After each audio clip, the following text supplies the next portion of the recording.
we're asked to add 4/9 and 11/12, and to write our answer as a mixed number, and then simplify and write our answer as a mixed number. So here we have two fractions. We're adding them together, but we have different denominators. So whenever you add fractions, the first thing you have to do is check the denominators. If they're the same, you can add. But if they're different like this, you have to make them have the same denominator. So what we have to do is find a number that both 9 and 12 will divide into, and that will be our common denominator. And you'll see why both 9 and 12 have to divide into it.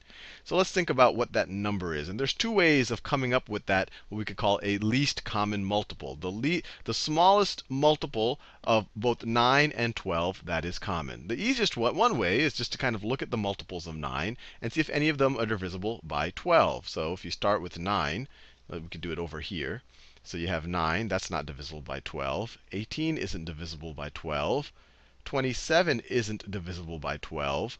36, well, that is divisible by 12. That is 12 times 3. So 9 goes into 36, and 12 goes into 36. So what we want to do is write a common denominator. So we're going to write 4/9 as something over 36. And we're going to write 11/12 as something over 36.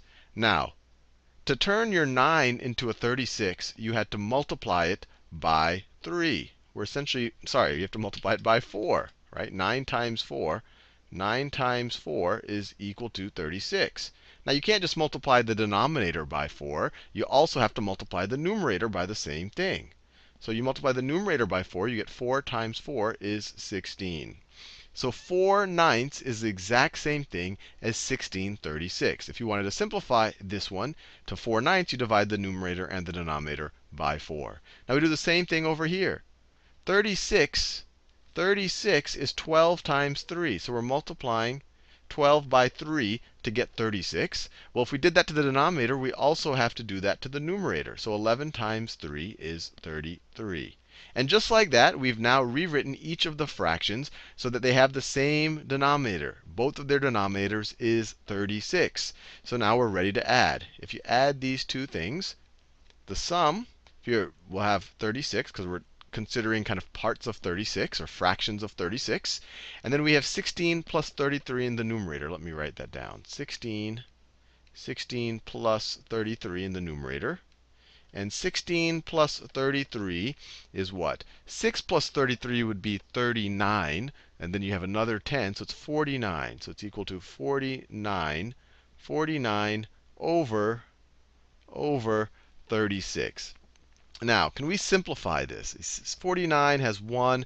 It's 7 squared. So it has 1, 7, and 49 as factors. This has 1, has a bunch of numbers, but it is not divisible by 7. So this is actually in simplest form, or I guess, yep, simplest form. But this is an improper fraction. The numerator is larger than the denominator. So let's write it as a proper fraction. To do that, we divide 36 into 9. 36 into 49.